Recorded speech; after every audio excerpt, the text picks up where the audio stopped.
File 18.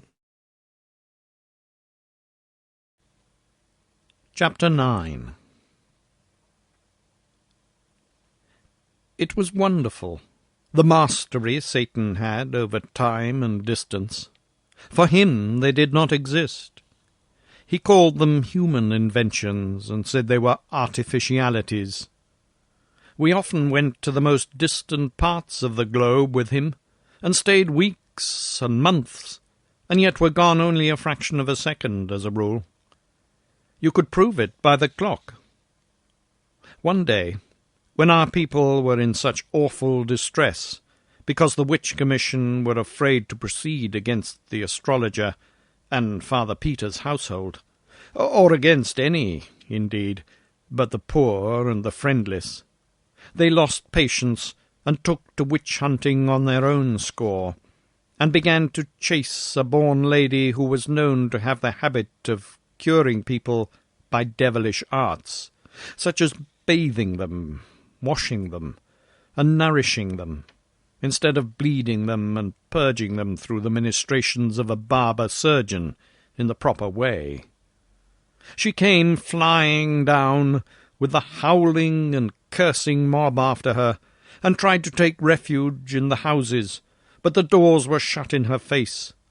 They chased her more than half an hour, we following to see it, and at last she was exhausted and fell, and they caught her. They dragged her to a tree and threw a rope over the limb, and began to make a noose of it, some holding her meantime, and she crying and begging, and her young daughter looking on and weeping, but afraid to say or do anything. They hanged the lady, and I threw a stone at her, although in my heart I was sorry for her. But all were throwing stones, and each was watching his neighbour, and if I had not done as the others did, it would have been noticed and spoken of. Satan burst out laughing. All that were near by turned upon him, astonished and not pleased.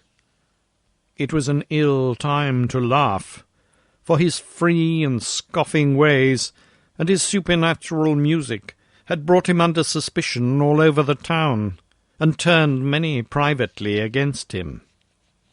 The big blacksmith called attention to him now, raising his voice so that all should hear, and said, "What are you laughing at? Answer! Moreover, please explain to the company why you threw no stone." "Are you sure I did not throw a stone?" "Yes. You needn't try to get out of it. I had my eye on you." "And I noticed you," shouted two others. "3 witnesses," said Satan. "Muller, the blacksmith, Klein, the butcher's man, Pfeiffer, the weaver's journeyman. 3 very ordinary liars. Are there any more?" "Never mind whether there are others or not, and never mind about what you consider us. 3's enough to settle your matter for you. You all prove that you threw a stone, or it shall go hard with you." "That's so," shouted the crowd, and surged up as closely as they could to the centre of interest. "And first you will answer that other question," cried the blacksmith, pleased with himself for being mouthpiece to the public and hero of the occasion. "What are you laughing at?" Satan smiled, and answered pleasantly, "To see 3 cowards stoning a dying lady when they were so near death themselves." You could see the superstitious crowd shrink and catch their breath under the sudden shock. The blacksmith, with a show of bravado, said, "What do you know about it?" "I? Everything. By profession I'm a fortune-teller, and I read the hands of you 3, and some others, when you lifted them to stone the woman. One of you will die tomorrow week, another of you will die tonight. The third has but 5 minutes to live, and yonder is the clock." It made a sensation. The faces of the crowd blanched and turned mechanically toward the clock. The butcher and the weaver seemed smitten with an illness, but the blacksmith braced up and said with spirit, "It's not long to wait for prediction number 1. If it fails, young master, you will not live a whole minute after, I promise you that." No one said anything. All watched the clock in a deep stillness which was impressive. When 4.5 minutes were gone, the blacksmith gave a sudden gasp and clapped his hands upon his heart, saying, "Oh, give me breath! Give me room!" and began to sink down. The crowd surged back, no one offering to support him, and he fell lumbering to the ground and was dead. The people stared at him, then at Satan, then at one another, and their lips moved, but no words came. Then Satan said, "3 saw that I threw no stone. Perhaps there are others. Let them speak." It struck a kind of panic into them, and although no one answered him, many began to violently accuse one another, saying, "You said he didn't throw," and getting for a reply, "It's a lie, and I will make you eat it." And so, in a moment, they were in a raging and noisy turmoil, and beating and banging one another, and in the midst was the only indifferent one, the dead lady hanging from her rope, her troubles forgotten, her spirit at peace. So we walked away, and I was not at ease, but was saying to myself, "He told them he was laughing at them, but it was a lie. He was laughing at me." That made him laugh again, and he said, Yes, I was laughing at you, because, in fear of what others might report about you, you stoned the woman when your heart revolted at the act. But I was laughing at the others, too." "Why?" "Because their case was yours." "How's that?" "Well, there were 68 people there, and 62 of them had no more desire to throw a stone than you had." "Oh, Satan!" "Oh, it's true. I know your race. It's made up of sheep. It's governed by minorities, seldom or never by majorities. It suppresses its feelings and its beliefs, and follows the handful that makes the most noise. Sometimes the noisy handful is right, sometimes wrong, but no matter, the crowd follows it. The vast majority of the race, whether savage or civilized, are secretly kind-hearted and shrink from inflicting pain, but in the presence of the aggressive and pitiless minority, they don't dare to assert themselves. Think of it. One kind-hearted creature spies upon another, and sees to it that he loyally helps in iniquities which revolt both of them.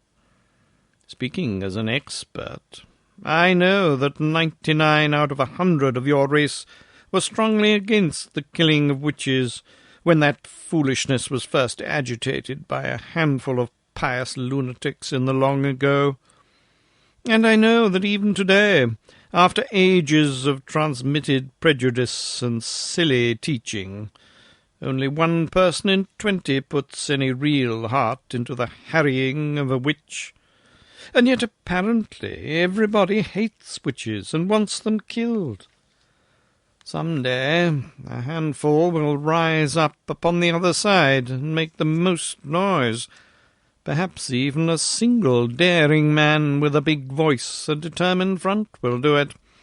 And in a week all the sheep will wheel and follow him, and witch-hunting will come to a sudden end. monarchies, aristocracies, and religions are all based upon that large defect in your race, the individual's distrust of his neighbour, and his desire for safety's or comfort's sake to stand well in his neighbour's eye. These institutions will always remain, and always flourish, and always oppress you, affront you, and degrade you, because you will always be and remain slaves of minorities. There was never a country where the majority of the people were in their secret hearts loyal to any of these institutions. I did not like to hear our race called sheep, and said I did not think that they were. Still, it is true, lamb, said Satan. Look at you in war. What mutton you are, and how ridiculous. In war? How? Well, there's never been a just one, never an honourable one, on the part of the instigator of the war. I can see 1,000,000 years ahead, and this rule will never change in so many as 6 instances.